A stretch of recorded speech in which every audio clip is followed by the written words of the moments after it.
boys and girls. Today we're up to chapter 16 where you'll learn what the Oompa Loompas are.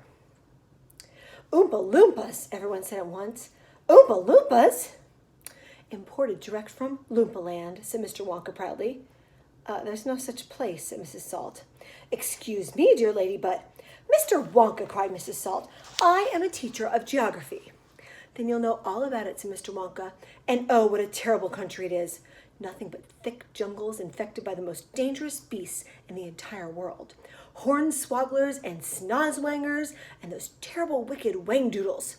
A wangdoodle would eat 10 Oompa Loompas for breakfast and come galloping back for a second helping. When I went out there, I found the little Oompa Loompas living there in tree houses. They had to live in tree houses to escape the wangdoodles and the hornswogglers and the snozwangers. They were practically starving to death. They were living on green caterpillars, and the caterpillars tasted revolting. And the Oompa Loompas spent every moment of their days climbing through the treetops, looking for other things to mash up with the caterpillars to make them taste better. Red beetles, for instance, and eucalyptus leaves, and the bark of the bong bong tree, all of them beastly, but not quite so beastly as the caterpillars.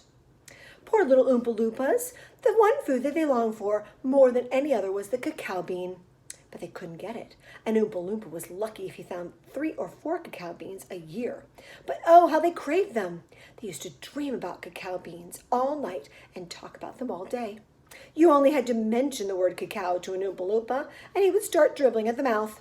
The cacao bean, Mr. Wonka concluded, which grows in the cacao tree, happens to be the thing from which all chocolate is made. You cannot make chocolate without the cacao bean.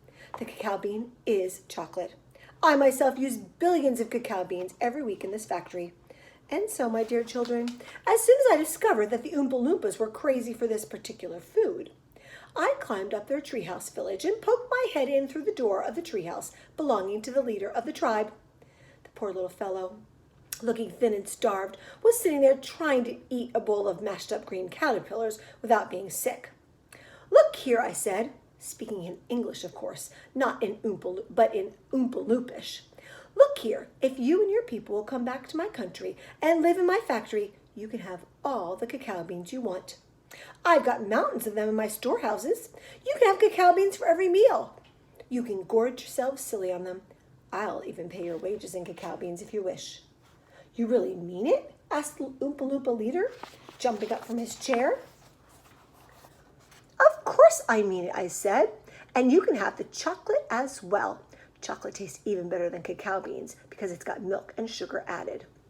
The little man gave a great whoop of joy and threw his bowl of mashed caterpillars right out of the treehouse window. It's a deal, he cried. Come on, let's go. So I shipped them all over here, every man, woman, and child in the Oompa Loompa tribe.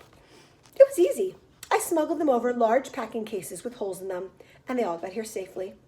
They speak English now. They are wonderful workers. They love dancing and music. They are always making up songs. I expect you will hear a good deal of singing today from time to time. I must warn you, though, they are rather mischievous. They like jokes. They will wear the same kind of clothes they wore in the jungle.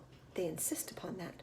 The men you see, as you can see from yourselves across the river, wear only deerskins. The women wear leaves, and the children wear nothing at all. The women use fresh leaves every day. Daddy, shouted Veruca Salt, the girl who got everything she wanted. Daddy, I want an Oompa Loompa. I want you to get me an Oompa Loompa. I want an Oompa Loompa right away. I want to take it home with me. Go on, Daddy, get me an Oompa Loompa. Now, my pet, her father said to her, we mustn't interrupt Mr. Wonka. But I want an Oompa Loompa, screamed Veruca. All right, Veruca, all right, but I can't get it for you this second. Please be patient. I'll see you have one before the day is out. Augustus, shouted Mrs. Gloop. Augustus, sweetheart, I don't think you better do that. Augustus Gloop, as you might have guessed, had quietly sneaked down to the edge of the river, and he was now kneeling on the riverbank, scooping hot melted chocolate into his mouth as fast as he could. And that's the end of that chapter.